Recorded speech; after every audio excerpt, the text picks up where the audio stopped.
thanks for doing this. We appreciate Happy it. to. All right. Well, let's begin by talking about your early life.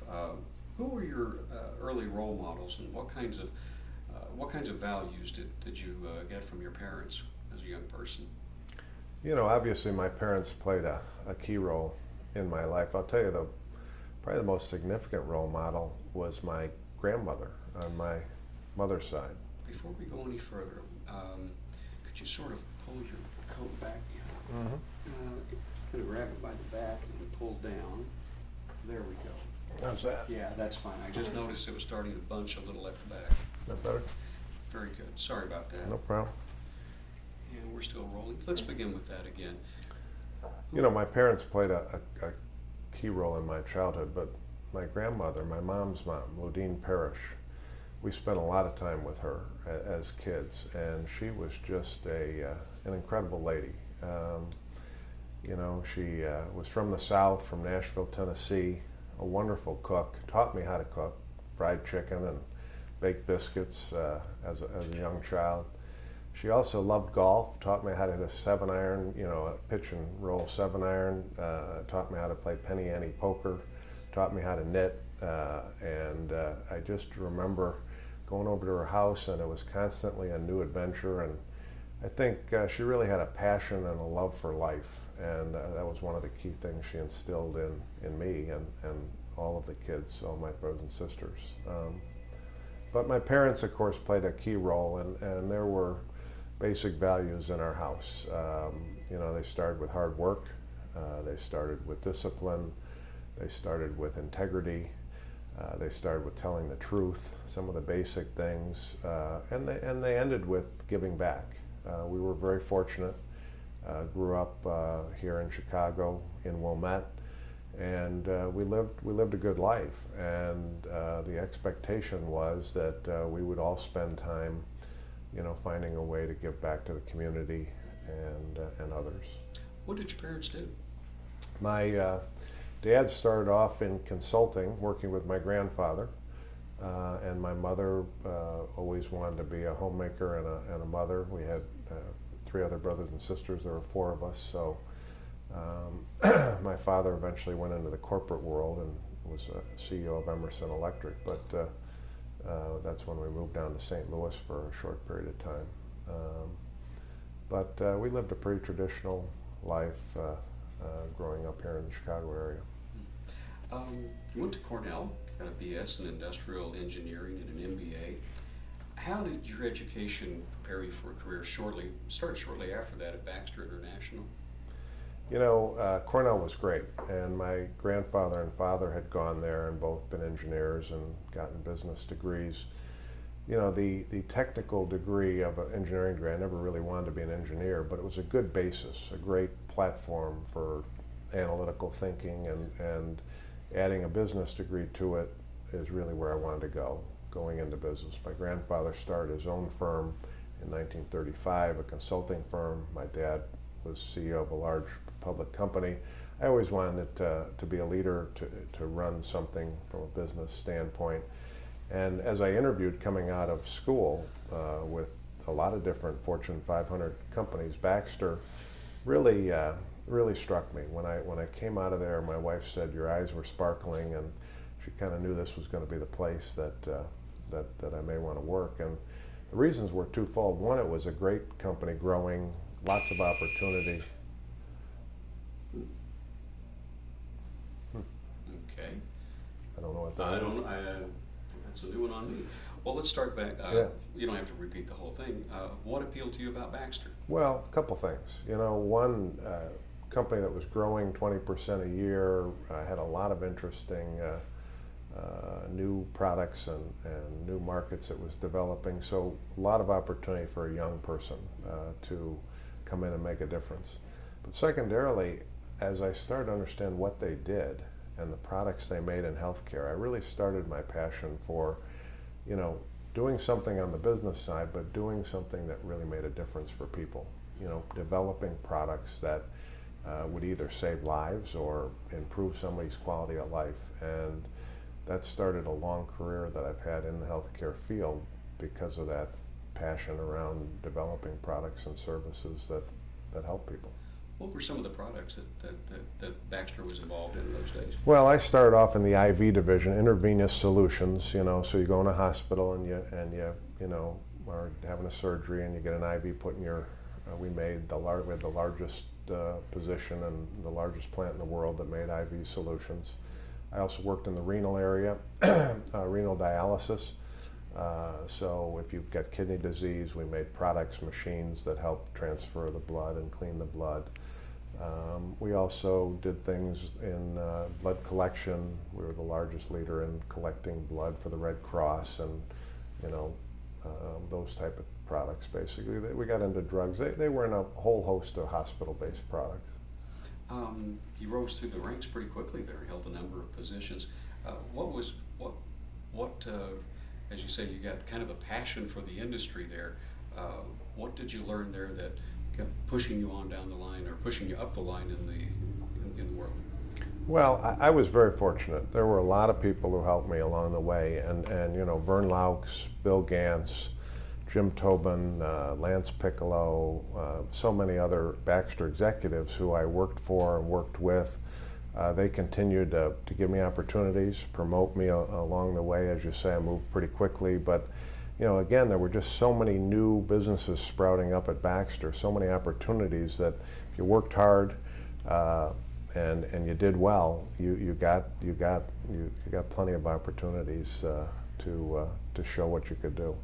What led to the spin-off of Allegiance in '96?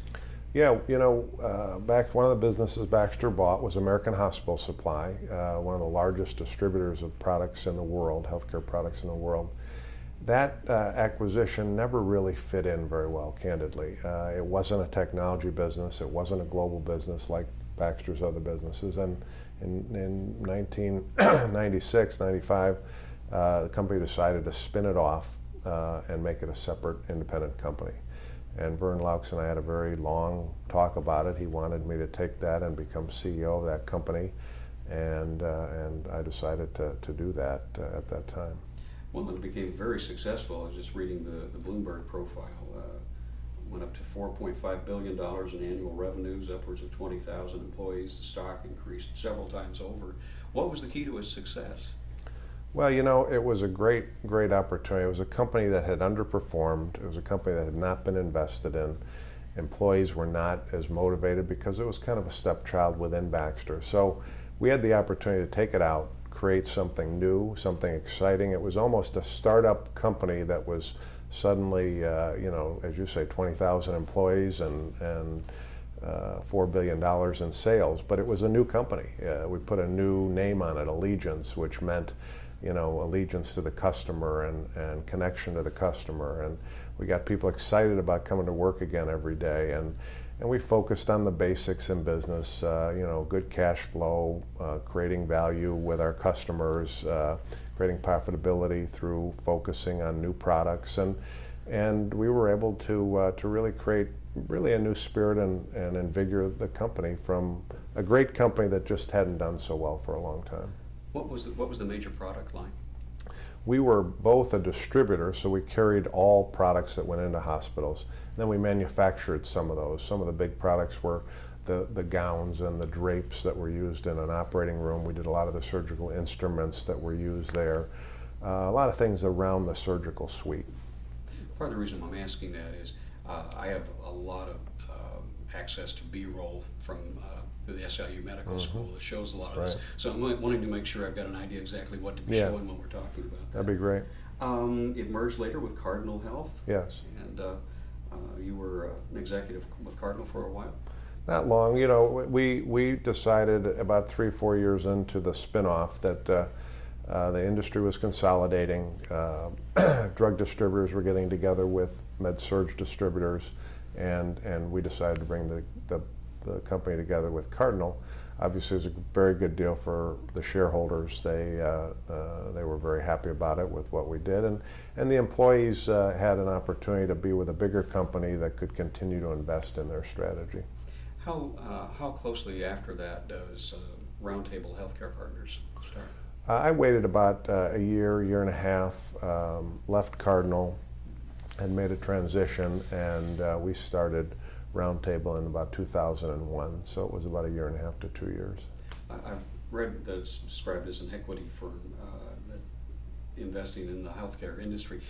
For the lay audience, how would you best describe what the company does, what the corporation does? Well, Roundtable is a privately held private equity firm that focuses totally on healthcare. The same type of products and services that Baxter and Cardinal and other companies, big companies in the industry provide, but we focus on the smaller companies, the smaller high growth niches of the industry, and we actually bring capital and buy those companies, work with founder owners and work with management teams to grow those companies, try to provide a lot of our experience, our contacts, our different experiences we've had in the industry, and bring capital to them and help them grow. And it's been a lot of fun, very entrepreneurial, very invigorating every day, and again, still focused on that same ability to try to maybe improve people's lives and in some cases save lives with the type of products we make. I've seen that you focus on a lot of the newer high-tech, high-growth companies. Recent acquisition was a BD Opticals, or that was a fairly recent one. Yes, we just purchased from Becton Dickinson their ophthalmic business, and again, the eyes are. If you have seen it, and I see it coming, over the next 5-10 years, as the population ages, eventually people end up having eye surgeries, cataract surgeries, those types of things. So we see that as a great field, and the BD company provides many of the supplies needed to perform those surgeries. How large would you say this company, Roundtable Partners, is as far as what it does, and where is it in scale? We have about $1.5 billion of capital that we put out to invest in different companies. We have about 3,000 to 4,000 employees in 11 companies today that we manage in that portfolio. Roundtable's never been about being the biggest private equity business. That hasn't been our goal. What we want to be is the best healthcare middle market private equity firm in the country, and best is measured by both what do we do and produce and build in these companies, and what do we return to our investors. And our returns so far have been outstanding. So I was going to ask about core values, but you pretty much laid them out there. I want to talk a little bit too about Aon Corporation. I did an interview with Pat Ryan some years back when he was honored by the Academy. What does the non-executive chairman do in a corporation like Aon? I've been very fortunate. I've been on the Aon board 10 plus years. Pat brought me onto that board over 10 years ago, and played multiple roles, have learned the industry and the company. It's a wonderful company to work with. And when Pat Ryan retired 3 or 4 years ago, they decided to, at that point in time, split the role of chairman and CEO. He had been chairman and CEO. They decided to split the role to have a CEO and a chairman, which is happening a lot today in governance of big companies.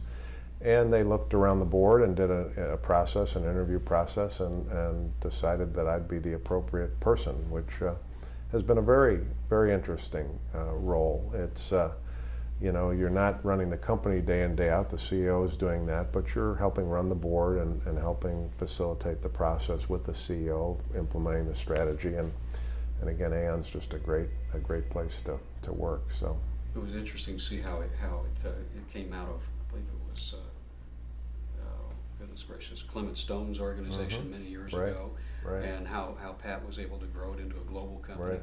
And it's diversifying. I just saw this week where it's moved to acquire Hewitt Associates Yes. and expanded into consulting. Yeah. It's been, Aon, of course, is known for its risk management services, its brokerage services, brokering insurance. It's had a consulting arm for many, many years.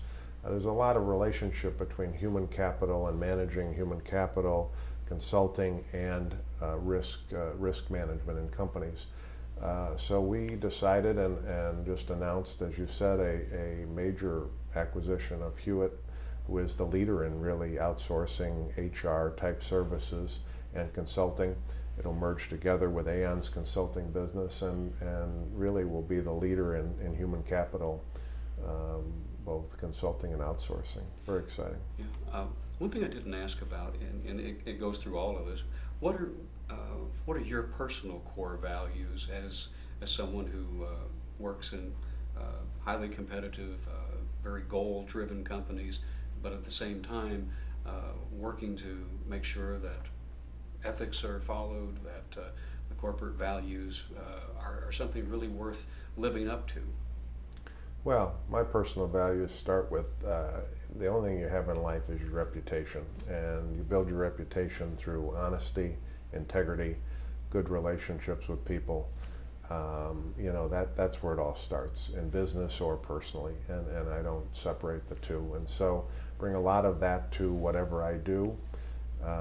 And after that, as I said, my parents and others taught me hard work usually prevails. Surrounding yourself with really good people and working with good people usually helps. And being humble about what you do. I've been very fortunate in life to be able to achieve a lot at a relatively young age, and I don't take all the credit for that at all. I mean, my wife and kids have been a big part of it, my parents, and all the different mentors I've had throughout my life have helped so much. And so it's, a big value of mine is just to be thankful for what I have, and as I said in my speech, to give back on that is really important to me. And you mentioned Foster McGaw in that, who Yes. was really instrumental in a lot of good things that have happened at Northwestern. Right. He was something of an inspiration. Did you get to know him very well, or He would I have been did. fairly late? It was very late. We didn't really Yeah. cross over in our careers, unfortunately. But of course, I read a lot about him, and he did do a lot for Northwestern and Chicago, and of course, American Hospital Supply. How? Let's talk about the other side.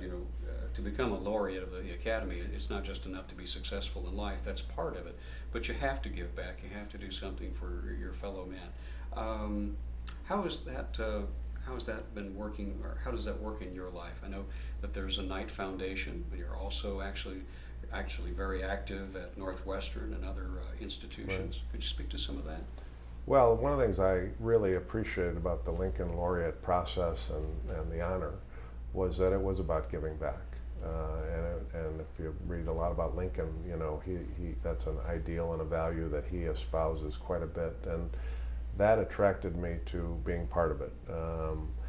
Again, I feel very fortunate to be where I'm at, and there have been a lot of people in my life who have helped instill a value that says, you know what, because you're giving these gifts, you need to give back, and you need to help those who may not have gotten as much as you got, as many head starts as you got, and as much help as you got. So, whether it's my wife, who has played a big role, 30 years together, and really has a strong value towards that, my parents, of course, who have taught that from the beginning in childhood.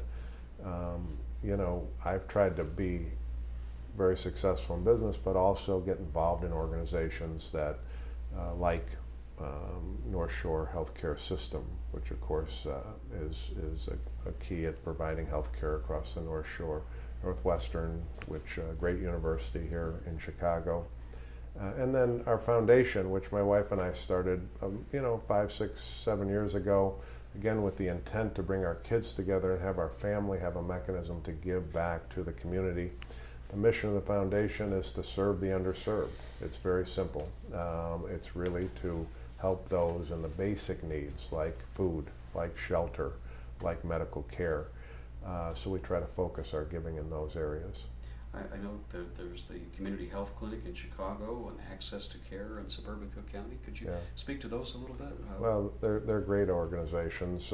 Community Health, actually, I got to know through our church, which we're very involved in, and they're one of the benevolences of our church. I was liaison, got to know them, and then, of course, with the healthcare connection, started to try to help them much more than just what I did originally. They are one of the largest free healthcare clinics, have hundreds of doctors and nurses that volunteer their time to provide healthcare to those who don't have, insurance. And the wonderful part about it is you walk into their front door, you could be in any clinic, for-profit clinic in the world. There's no difference in quality, there's no difference in care, there's no difference in appearance. And they treat everybody just like you or I would be treated who have insurance walking into a great hospital, which, you know, that's the way it should be, you know, in the country. We should be providing care for everybody, you know, and good quality care for everybody. And how does access to care work? Access to care, again, deals again with this whole issue of the uninsured, those who don't have insurance, finding doctors, lining them up with patients who don't have access to an insurance program, and the doctors donate their time, and they also line them up with the prescription drugs and other things that are needed, the testing, the pharmaceutical testing that needs to happen, the lab testing, and they're a great organization to kind of bring all those people together to deal with this population that's not getting the primary care that they need. Yeah, there's a huge gap between those who are like Medicaid eligible and those who have private insurance. Exactly. And that's where a lot of folks fall through the cracks. Yeah. We didn't talk about the commercial club, but I'm familiar with some of that as a legislative correspondent. I cover a lot of, I'm down in Springfield, a good time of the year. How active are you with the commercial club? Well, I joined the commercial club several years ago. I just joined the civic committee over the last year and a half. You know, it's a great organization. What I love about it is it's focused on, you know, basically trying to address issues to make Chicago a great place to work and a great place to be. And you know, candidly, we've got some serious issues in this state right now. Our budgets aren't balancing. It's no simpler than that, it's no more difficult than that. And we've got to make some tough decisions on how we get at that. And so the civic committee, it may not have all the answers, but it's trying to put the issues out there so people are talking about them and people are addressing them and not hiding behind borrowing more money, which isn't gonna solve the problem. Well, it's a terrific think tank and policy. It does a great service in that, and it pulls a lot of the people together who can really make a lot of decisions. That's it really right. Does. We're getting to the end of the questions. I was just noticing that something of an athlete in the Chicago Triathlon. Well, I said I turned 50. I said, you know, I maybe have one more chance to do something of significance, and did the Chicago Triathlon last summer. Now my interests have turned more to golf and tennis and maybe some more age-appropriate sports. But I've always been involved in athletics all my life. Well, good for you. That's one I could never crack. I'll do the 5Ks and stuff like that, but wow, that's terrific. Well, jumping in Lake Michigan to do that swim was a little scary, honestly. Oh, I imagine so. The best I've ever done was we did a triathlon team where I did the running and somebody else did the biking and the swimming. I left that for them. As we come to a close, you spoke very warmly about your family and what they've done to support you over the years. It was very touching what you had to say about them. They're a great source of strength for you. They are, you know, starting with my parents who have been there, great role model, great relationship, long-term, you know, commitment to each other. Always been there for me and my brothers and sisters. My wife, who I've known since 17 years old, you know, that's been a long-term relationship, and she's been, you know, the rock in my life and a real spiritual light.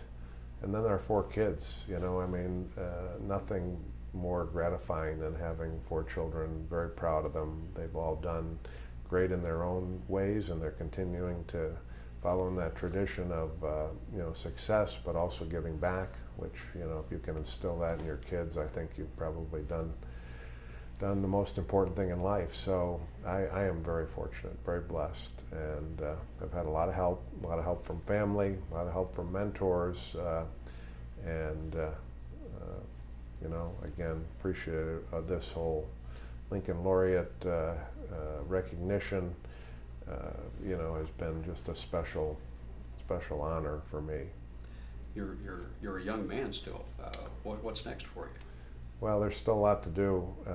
You know, for me, going to continue to focus on what I've done. Obviously, my family, my wife, and Roundtable, Aon, the charitable things I'm involved in. I think over time, what will happen is I'll move away from business a little bit and some of the quote making money and focus on giving money away and trying to help organizations that are on the non-for-profit side. And I'd just like to create more and more time to do that over the next phase of my career.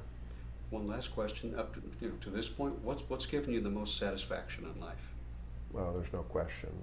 My wife, 4 kids, family. I mean, that's where come home at night and no matter what the problems of the day are, that's where the true satisfaction and love is. So, setting up a family and a home with my wife and kids has been the most important thing to me. Amen to that. Thanks very much. Thank you. Did that work out okay? Oh, it did. Is there anything you think we missed? No, I think it was great. All ties in with the speech, I think, and so I'm sure you'll have plenty. I don't think I'll have any problem plenty of material. Segue there. Good.